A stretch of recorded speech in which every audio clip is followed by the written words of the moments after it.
Hey everybody, welcome to our weekly privacy chat. I'm proud that we've actually been doing this weekly, partly because so many of you have been interested in commenting, and so many of the issues we talk about, I think, are becoming more than just sort of law and policy or insider expert issues, but the kind of issues that affect the general public, whether you drive a car and issues about how your car collects data, whether you use apps and mobile phones like everyone does, or you teach or have kids in school, which is going to be the topic of the conversation today, and the issues around apps and technology and data and tracking and monitoring and all the challenges and excitement that go with that.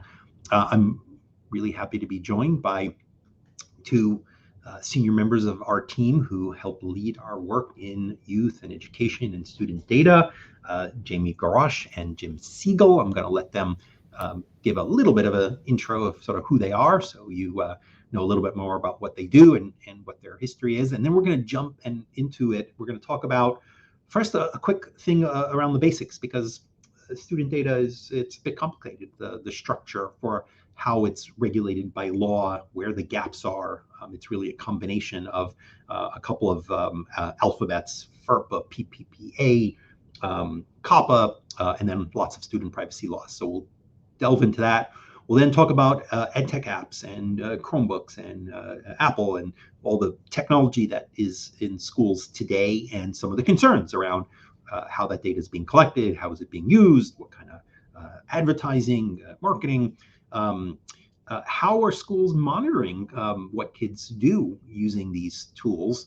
Are they worried about kids who might be violent? Are they worried about kids who might harm themselves? And so we increasingly see tracking and identifying not just the kind of commercial type issues, but the safety issues. And obviously we all appreciate that, but there are also obviously huge risks in monitoring everything kids say and do. We'll talk about the implications of the Dobbs decision and reproductive data that might be available to schools, and how that information and how it might intersect with what law enforcement increasingly wants.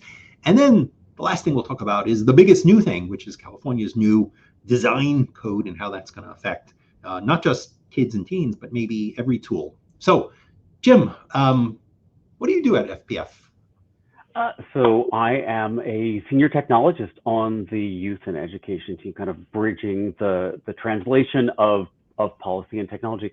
But before that, I was fortunate enough for 19 years, I was a practitioner directly dealing with students and teachers. I was the technology architect for Fairfax County Public Schools, which is the 10th largest school district in the country.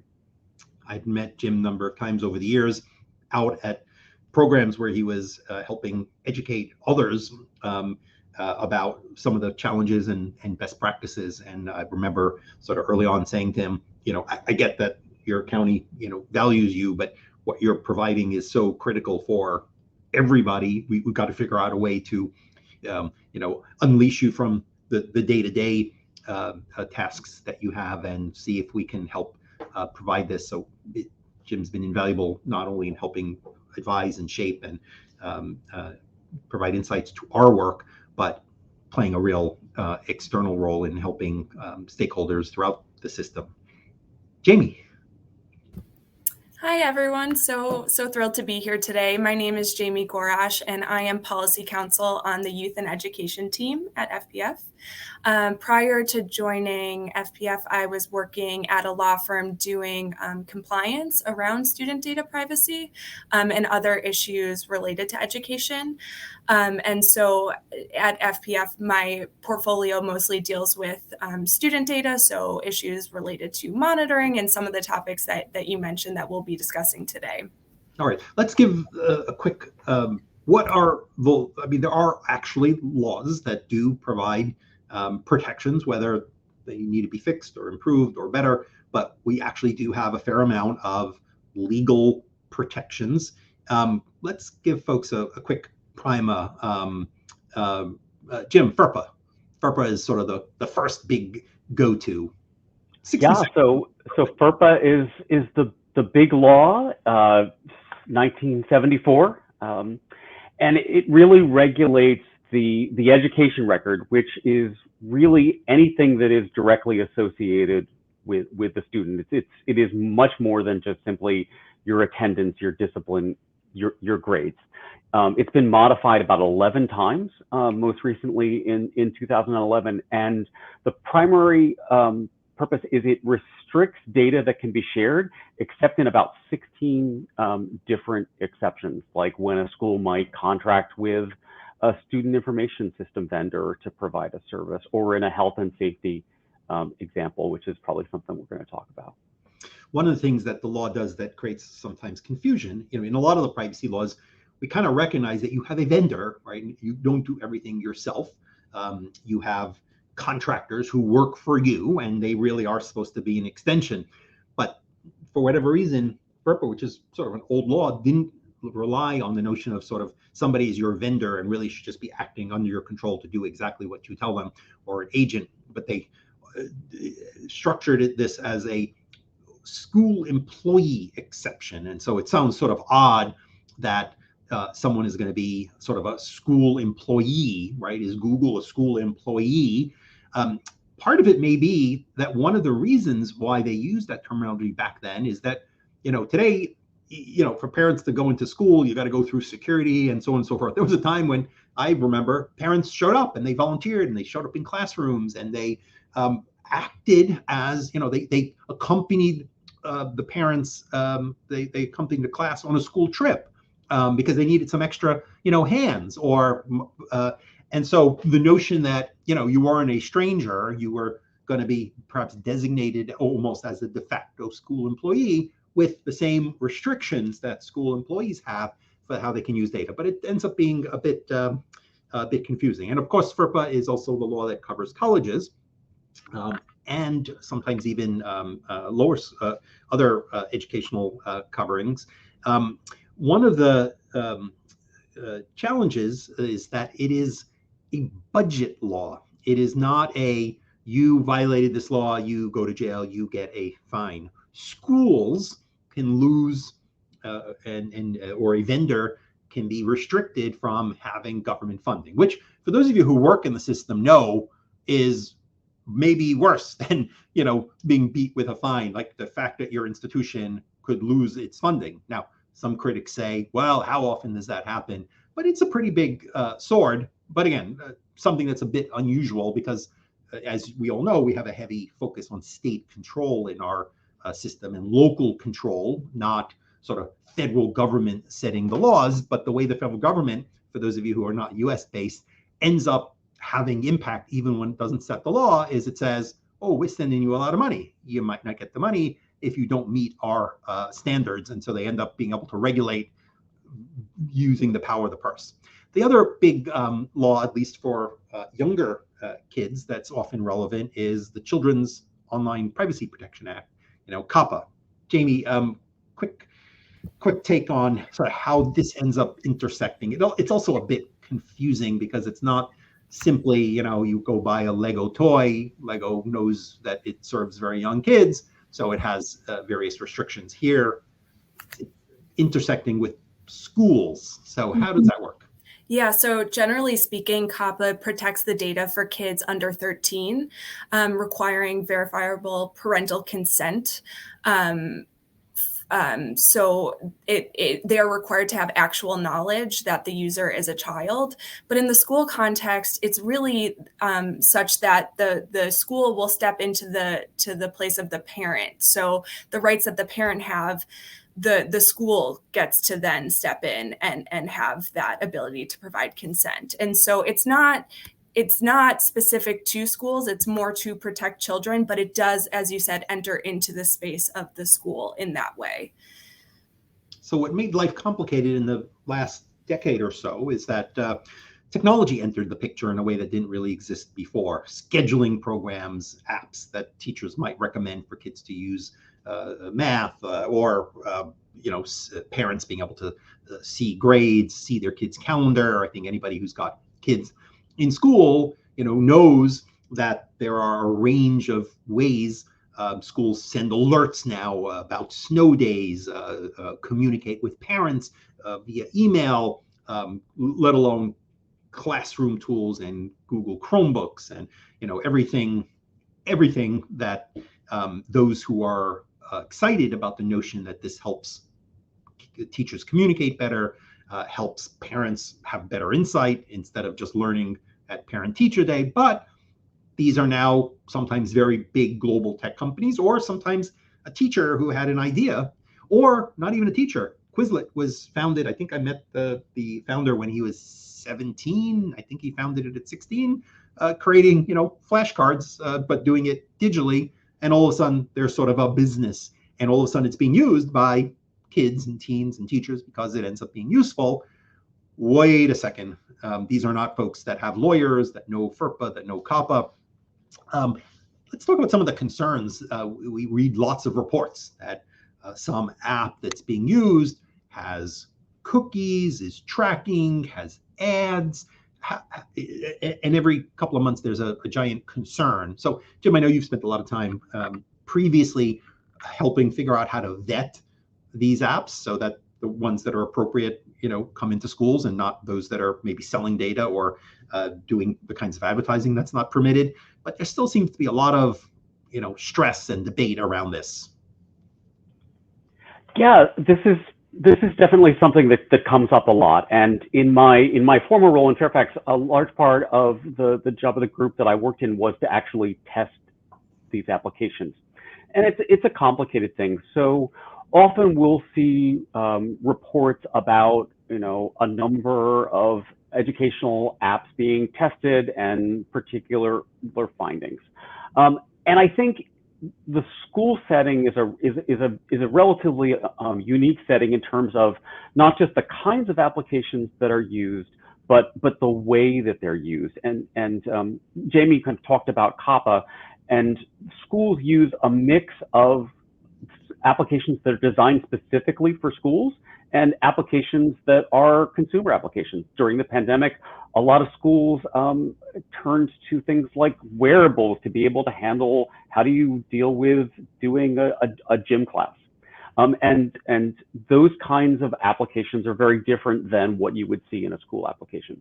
And I think when you see a report that talks about the kinds of tracking that is done in an investigation in EdTech, it's very important to look at it through a careful eye and figure out, was the testing done with the tool that the schools would use, or did it use the consumer product, or were they actually testing not the educational website, but maybe the marketing site of the vendor? So I think that's something that comes up a lot. Often there's not that kind of context when you're reading a report that does that testing of EdTech apps. Yes, obviously there are folks who build a service for a school and understand that the school is going to be paying for it, and that's their business model. And hopefully the school has the appropriate contracts in place that bind those vendors to really only follow the uses of data that the school authorizes and that are permitted under FERPA. But as Jim noted, there are apps out there. A teacher sees Duolingo. Oh, let's see if our kids learn Spanish better using that. Or, oh, here's this nice math app. Or, oh my God, there's a snow day. We're going to use, a video conferencing tool and it's free. Hey, everyone sort of download this. And when those are purely consumer facing tools, as Jim noted, they're often ad supported. They might particularly be, especially if they're free, making their funds with behavioral advertising, which involves the data about who's using that being shared across many other ad companies and ads that are targeted based on everything you do online, which is not permitted by any means under FERPA, because you're literally selling that data to be used elsewhere, and certainly isn't allowed under COPPA, maybe with parental consent, although it's even doubtful that you can easily consent to your kids' data being sold. And so when that happens, correct, the school's making a mistake, the teacher's making a mistake, but there are times when those apps have a school version. Zoom has a Zoom for Education, for instance. We're currently,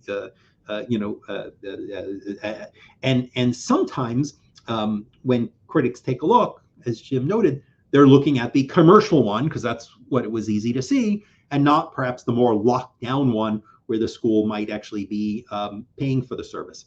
Or there is not a blanket restriction on any advertising whatsoever, right? It is legitimate for a school, as many schools do, to sell an ad on their playing field from the local bank, and we've all seen that.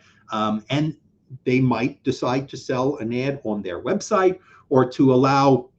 However, that advertising needs to follow these strict rules of not involving behavioral targeting, not selling the data, but there might be a legitimate kid-focused ad. And when I say ad, it might actually be a promotion for another app, like you learn Spanish, well, we've got one that's French, or you've just used level 1 of this math app. Hey, we have a level 2, right? So sometimes advertising can actually be, or it could be an ad for colleges. Colleges are marketing to our kids all the time, as we know, and they may get out of hand with too many things. But on the other hand, if a school's trying to do better in terms of diversity, trying to reach a better mix of students regionally and so forth. Now, maybe some schools don't want that, others do, but you can. It's very hard to tell when you're simply looking at the app what exactly is going on. That takes a lot of hard work and due diligence. And so you sometimes see sort of a condemnation of the entire sector as opposed to a kind of a deep dive. In any event, when done properly with the appropriate vetting, which is absolutely necessary, schools certainly can use technology in a way that ensures that the apps that are being used or the programs that are being used, but you definitely want to make sure you're using, if you're in the school system, a service that is represents itself as for education or for schools. If you're going to use a very general consumer tool, well, those all make their money either by charging or by selling your data. The famous saying that if you don't know exactly what the product is because they don't seem to be charging anything, then it is you that is the product. And that's certainly the case when it comes to a lot of these tools. Well, but let's talk about a different kind of tracking. School shootings, kids committing suicide. Schools have a huge amount of pressure. Why didn't they know? Did this kid post horrible things, and shouldn't somebody have intervened? They were even posting it on a school service. They were using their school email account. So there are now lots of services that monitor and track, but there's also been a lot of concern about what can go wrong. We did a pretty detailed report flagging some of these concerns. I wonder if you guys can give us a little more detail on that. Yeah, so I can take this one. So, especially in the past few years with the shift to online learning during the pandemic, these products are really ubiquitous, and many of them have the charge of, preventing self-harm, cyberbullying, different types of issues. But it's really also important to think through holistically. These aren't all the same. The different types of monitoring products that are available can really vary. And so students do have a greater understanding now that their digital footprint on a school-issued device could potentially come back to harm them in some way. If a school is working towards preventing, different types of or providing mental health services and doing more narrowly tailored interventions might be a better way to potentially think through different ways to help students. When we're talking about the technology, we have some equity issues that come up. We know that low-income students are accessing internet on school-issued devices or networks more frequently than counterparts. And so they're more likely to be monitored by the school. And we also know that there's a specific concern for LGBTQ students who the types of search terms that they're engaging in are more likely to be flagged by the school. And that can become problematic. Jim mentioned at the top about FERPA, there are different exceptions to FERPA. And so there are different ways that these types of vendors can actually be sending information directly to law enforcement at some times. And so there's a lot of nuance built into this because there are many different ways in which the types of keywords can be flagged, and there are a lot of different ways that schools can be using this. And we're seeing heightened concerns right now. We're paying close attention about reproductive health search terms and the ways that can be used and how schools can be protecting that from being turned over to law enforcement. So we're watching this closely, and really it's very important that, there are some more specific parameters around retention and then deletion of this data, because, when FERPA was first passed, there wasn't these types of online sort of implications. And so the fact that student searches are tagged, they become student records, and then that can become an issue.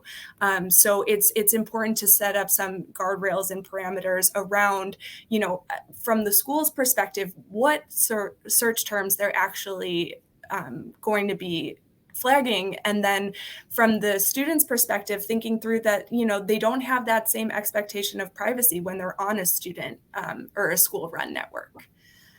Do we know whether any of these tools even achieve what they're supposed to be achieving? I mean, clearly there's concerns about whether they end up penalizing minority kids more aggressively because of the reasons you set out, kids with disabilities who, again, might be, talking out loud in ways that, might be deemed socially inappropriate. And then the next thing you know, you're in some database of people who said some high risk thing when we know it wasn't something that should have been taken seriously. But do we know whether these things actually even, work? Do they target the right kids for intervention? It seems like the science is still kind of very up in the air, and yet we're doing all this monitoring.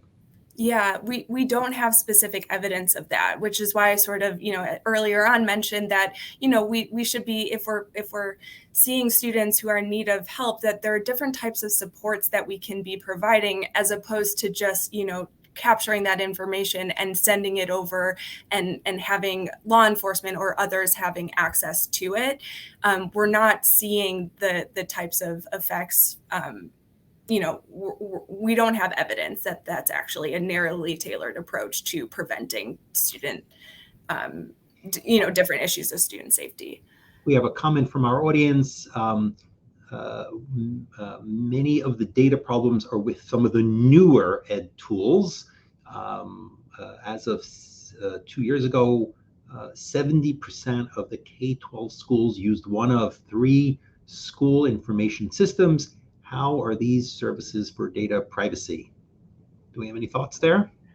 Yeah, I'll take this one, coming from the practitioner side on that one. I think it's a broader picture than that. So yes, I think that statistic might seem true for a specific kind of technology, the student information system, basically the grading system, the registration. But I think it's also important to think that a typical school might use 300 different EdTech applications. There was a report from Lightspeed Systems, one of the content filtering vendors, that just did a report that looked at data and the applications that schools were using, and they found that the average school would use about 300 applications, and at an individual grade level about 80 applications.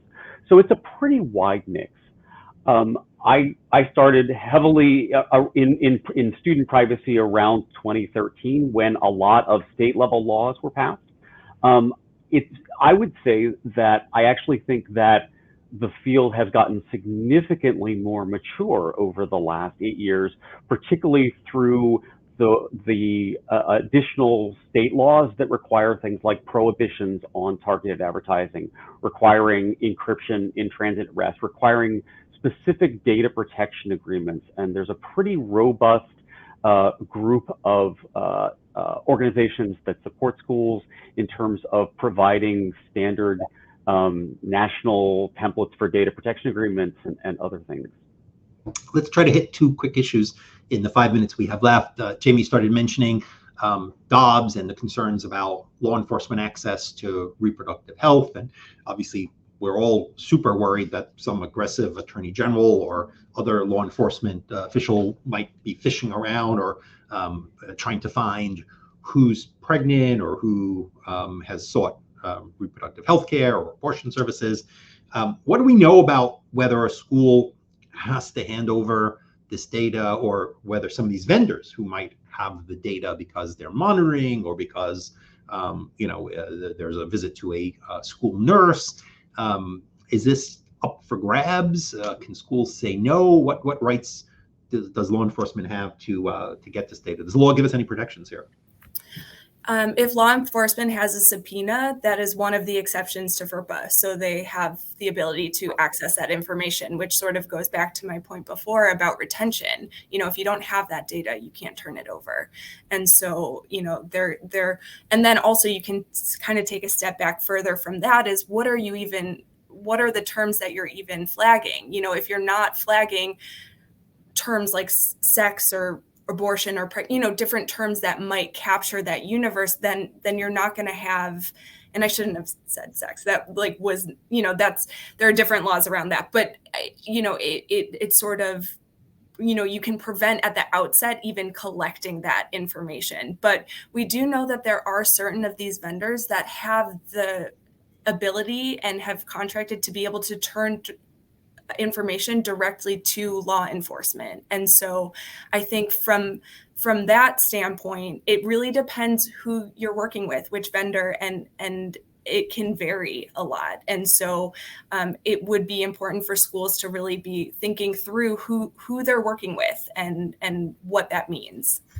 And the reason that you flagged sort of a hard word like sex, just for those who are wondering, there are some laws that require filtering for porn, for instance, to try to keep kids from porn sites. And now you can see this strange intersection where somebody might actually be seeking, reproductive health advice, and all of a sudden it's flagged as porn, which is one of the reasons why we end up being a little skeptical about, some of these laws that might also prevent someone who wants to learn about, gay lesbian issues, and all of a sudden it gets captured as sort of porn.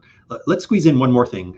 And California, the governor just signed a major new law, design code, that sites that serve kids or just might have lots of kids, meaning up to 18-year-olds, have to use default privacy settings, have to do things that are not addictive and so forth. And there's obviously a lot that's appealing about that. I mean, if you're dealing with a kid, you obviously, as we know, should not be selling their data for behavioral advertising. And to the extent that the law goes further as well, and there are things that are really, my son has posted a Be Real. He's on Be Real. He taught me about it. That's how I know what's going on. I don't know what's going to happen when they're up and fully, out of the house. I cannot see his Be Real. You know why? I have not posted one. I have not shared who is near me with a selfie of myself, right? So that doesn't seem like appropriate behavior for kids. Like, hey, you can't communicate with your friends and see what they're sharing unless you go ahead and, publicize what you're doing. But the law includes more than that. It includes any place that has a substantial number of 17-year-olds, which probably is everything, certainly every sporting event. Anyway, you guys comment a bit sort of further on this law, which is now law for anyone who does business with people in California? Yeah, I think that it's going to generate a lot of discussion. The law really gets to addressing some genuine risks that are faced by young people online, and it's going to have some far-reaching consequences. Some of the things that the bill requires are age verification, and I think the conversation is really distinguishing between, age estimation and actual identification. They're very different concepts. Requires things like data protection impacts, which are certainly very valuable. I think the question is, is that going to generate useful protections? So I think that there are a number of things that's going to generate questions about.